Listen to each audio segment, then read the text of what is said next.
안녕하세요. 단풍이 아름다운 계절 가을입니다. 가을은 독서의 계절이라고 하지요. 아름다운 단풍을 벗삼아 성경 통독의 즐거움을 누리셨으면 좋겠습니다. 오늘부터는 갈라디아서를 읽게 됩니다. 갈라디아서는 율법을 지켜야 구원을 받을 수 있다는 유대주의자들 때문에 믿음이 흔들리는 성도들에게 무엇이 바른 믿음인지를 이야기해 주고 있습니다. 말씀을 읽으면서 오직 예수 그리스도를 믿음으로 의롭다 하심을 얻는다는 바른 믿음을 가지고 신앙생활 하시는 저와 여러분 되시기를 바랍니다. 갈라디아서의 저자는 바울입니다. 바울은 주후 48년쯤에 갈라디아서를 기록한 것으로 알려져 있습니다. 바울이 이 편지를 어디에서 기록하였는지는 정확히 알려져 있지 않습니다. 갈라디아는 현 터키에 소속된 지방으로 로마가 이곳을 정복한 후 갈라디아 지방이라고 불렀습니다. 갈라디아는 남과 북으로 갈라져 있는데 이 중 갈라디아서는 남갈라디아에 보내진 편지로 여겨집니다. 갈라디아 지방에는 다양한 인종이 살았고 여러 가르침이 혼재되어 있었습니다. 이러한 상황 속에서 갈라디아 교회 사람들이 복음을 버리려 하자 바울은 갈라디아서를 통해 복음을 지킬 것을 권면합니다.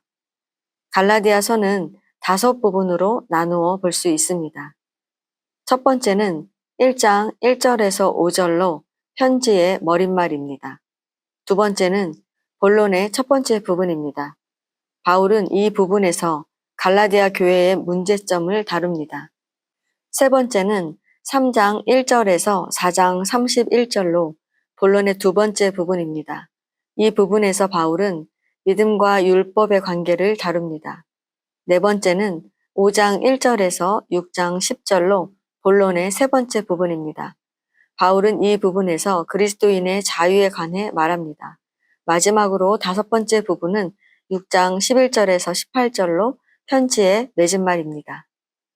첫 번째 부분부터 살펴보겠습니다.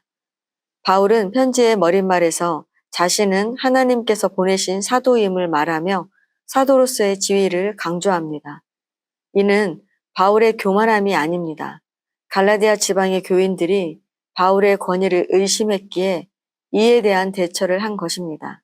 바울은 갈라디아서를 감사의 인사로 시작하지 않습니다. 갈라디아의 교인들이 복음과 하나님으로부터 떠나고 있었기 때문에 감사의 인사보다는 당황스럽고 놀라운 말로 편지를 시작합니다. 두 번째 부분에서 바울은 자신의 지위를 다시 한번 변호하며 갈라디아 교회가 가진 문제의 핵심을 언급합니다. 바울은 베드로가 유대인의 사도로 부름받았듯 자신도 이방인의 사도로 부름받았음을 말합니다. 이어서 바울은 갈라디아 교회의 문제점, 그리스도와 율법의 관계에 관해 말합니다.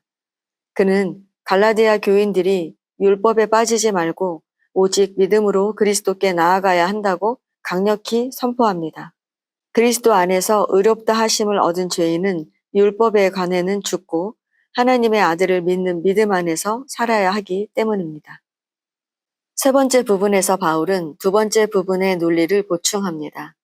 사람이 하나님께 의롭다 하심을 얻을 수 있는 길은 오직 믿음뿐입니다. 아브라함이 행위가 아닌 믿음으로 의롭다 칭함을 받은 것처럼 말입니다.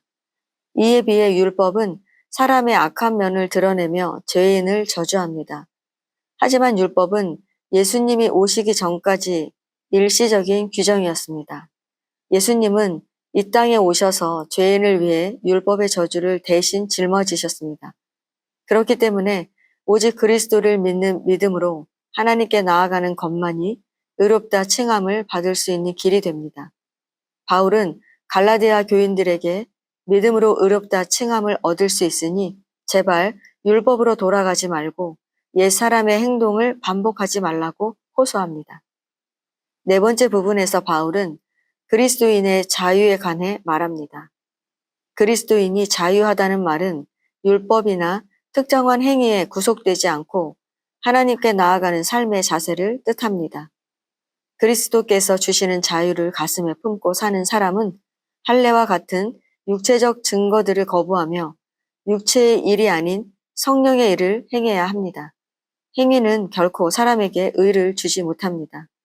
이러한 구속에서 벗어나 성령의 인도 아래 서로 사랑하며 사는 것, 이것이 자유로운 그리스도인의 삶입니다. 마지막 부분에서 바울은 할례에 대한 훈계의 말과 갈라디아 교인들을 향한 축복의 말로 편지를 맺습니다.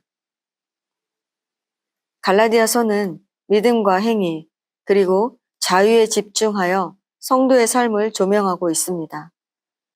먼저 믿음과 행위의 관계에 관해 살펴보겠습니다. 바울은 행위가 아닌 오직 그리스도를 믿음으로 의롭다 하심을 받을 수 있다고 강력하게 선포합니다.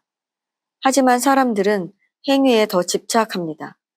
보통 사람은 자신이 무언가를 행함으로 구원을 얻을 수 있다고 생각하며 기독교를 종교가 아닌 도덕적 행위의 기준으로 바라보기 때문입니다. 이에 바울은 아브라함의 예를 들며 논리를 확장시킵니다. 아브라함은 하나님께 의롭다 하심을 받았습니다. 그러나 이는 아브라함의 행위로 이루어진 것이 아닙니다. 그는 하나님을 믿음으로 의를 얻었습니다. 바울은 이를 통해 하나님께서 바라시는 방식은 언제나 믿음이었음을 입증합니다. 두 번째로 바울은 자유에 관해 말합니다. 바울은 율법이 사람을 올가매고 있으며 육체의 일 아래서 살아가게 만든다고 말합니다. 하지만 동시에 그리스도께서 우리를 위하여 저주를 받으셨고 속박된 우리들을 자유롭게 하셨다고 선포합니다. 이제 그리스도를 믿는 믿음 안에 사는 사람은 행위와 율법에 구속되지 않고 주님이 주시는 기쁨 아래 자유롭게 살아가게 된 것입니다. 그러나 바울은 그리스도 안에서 믿음으로 의롭게 된 사람도 다시 제도의 노예가 되기 쉽다고 말합니다. 그렇기 때문에 성도는 늘 자신의 신앙을 돌아보며 율법과 육체의 노예가 되지 않도록 주의해야 합니다. 갈라디아서는 중요한 의미를 담고 있습니다. 행위 중심으로 살아가는 우리에게 행위가 없이도 구원을 받을 수 있으며 오직 바른 믿음을 가지라고 권면합니다. 갈라디아 교인들의 잘못을 직면하며 나도 그들처럼 행위에 매여 있던 것은 아닌지, 나는 주님을 온전히 의지하고 있는지 나를 돌아보며 주님께 돌아가는 시간이 되기를 바랍니다.